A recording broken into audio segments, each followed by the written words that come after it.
Bismillahirrahmanirrahim. Assalamualaikum warahmatullahi wabarakatuh.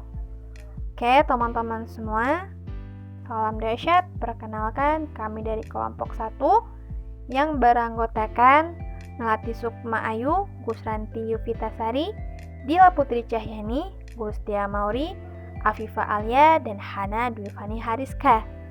Oke, teman-teman, kami di sini kelompok 1 itu akan mencoba mempresentasikan tentang account and transaction in the payroll and personal cycle. Nah, pertama kita lihat dulu ya. Kita lihat tentang siklus penggajian dan personalia. Nah, siklus penggajian dan personalia itu melibatkan pekerjaan dan pembayaran kepada semua karyawan. Penilaian dan pengalokasian biaya tenaga kerja yang tidak tepat dapat menimbulkan masalah salah saji laba bersih yang material. Audit siklus penggajian dan personalia mencakup pemahaman akan pengendalian internal, penilaian risiko pengendalian, pengujian pengendalian, dan pengujian substantif atas transaksi, prosedur analitis, serta pengujian atas rincian saldo. Perbedaan utama audit siklus penggajian dan personalia dengan siklus yang lain antara lain hanya ada satu kelas transaksi untuk pengujian. Transaksi pada umumnya lebih signifikan daripada akun neraca terkait. Pengendalian internal umumnya sudah efektif di hampir keseluruhan perusahaan. Selanjutnya kita akan membahas mengenai akun dan transaksi dalam siklus penggajian dan personalia.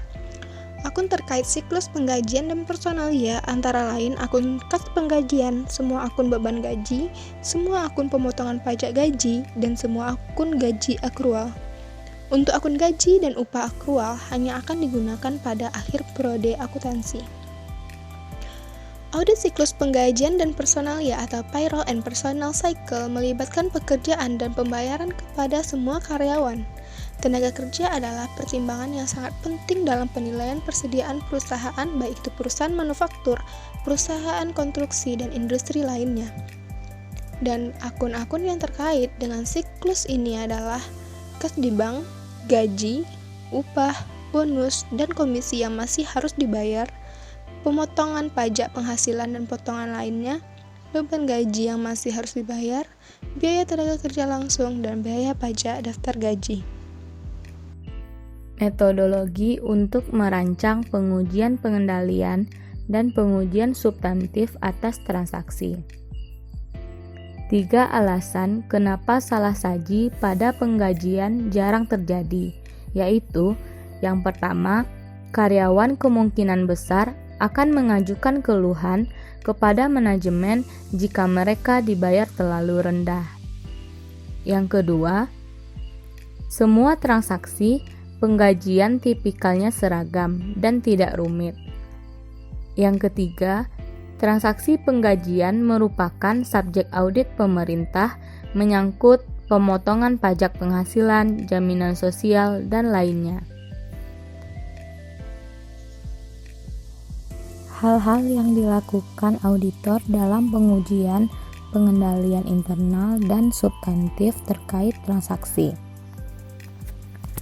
Yang pertama, pengendalian internal bervariasi dari perusahaan ke perusahaan.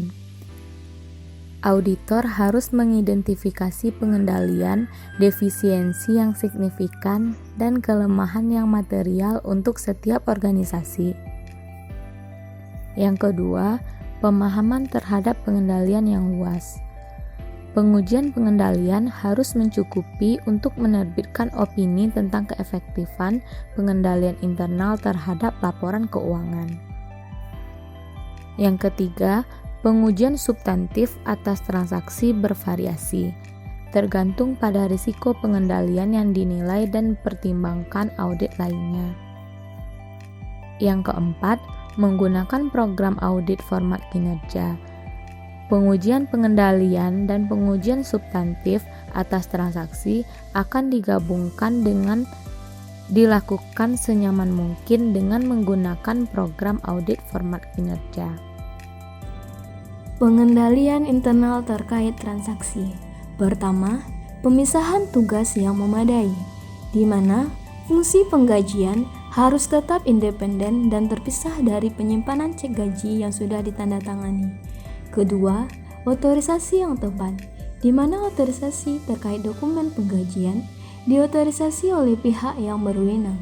Ketiga, pengendalian fisik terhadap aktiva dan catatan, di mana adanya pembatasan dalam pengaksesan dokumen dan catatan. Keempat, dokumen dan catatan yang memadai, di mana dokumen dan catatan yang digunakan dalam siklus penggajian harus memadai. Kelima, pengecekannya independen atas kinerja, di mana perhitungan penggajian harus diverifikasi secara independen, termasuk perbandingan total batch dengan laporan ikhtisar. Keenam, penyiapan formulir pajak pengajian, di mana auditor harus mereview penghasilan dari satu jenis formulir penggajian untuk melihat ada atau tidaknya salah saji pajak penggajian yang merupakan tanggung jawab klien. Ketujuh, pengujian atas karyawan yang tidak ada, di mana pemeriksaan terhadap cek gaji kepada individu yang tidak bekerja lagi untuk perusahaan.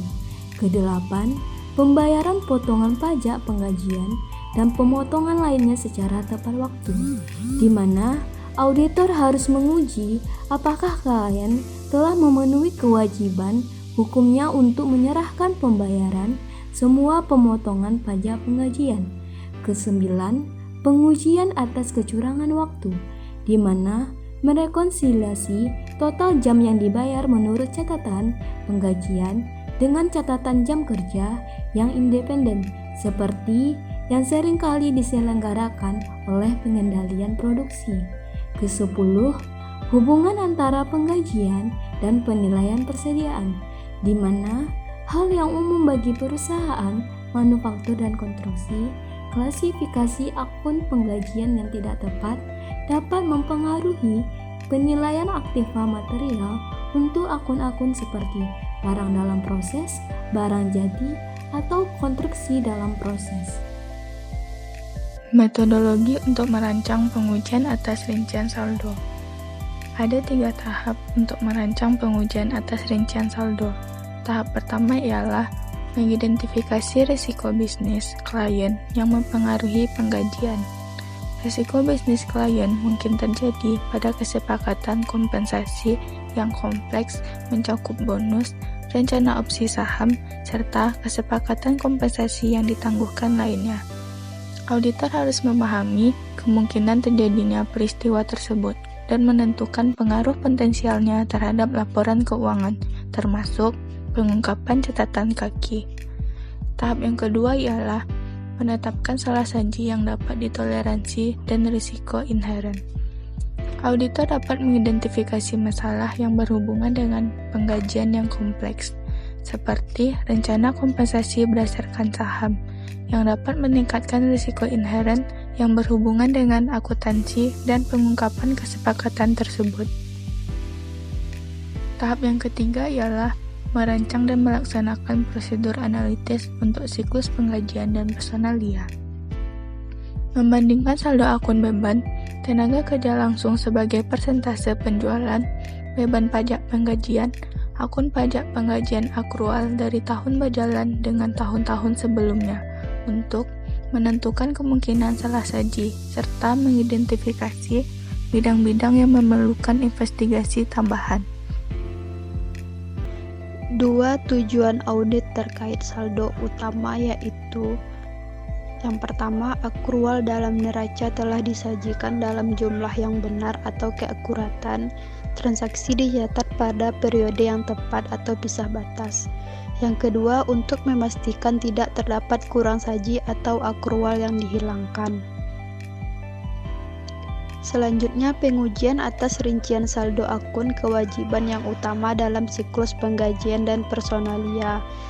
Terdapat 6 siklus penggajian dan personalia, yaitu yang pertama jumlah potongan dari gaji karyawan, yaitu membandingkan saldo dari pos-pos yang dipotong dengan jurnal penggajian, formulir pajak penggajian, dan pengeluaran kas. Yang kedua, gaji dan upah akrual, yaitu auditor perlu menentukan kebijakan perusahaan untuk mengakrualkan upah.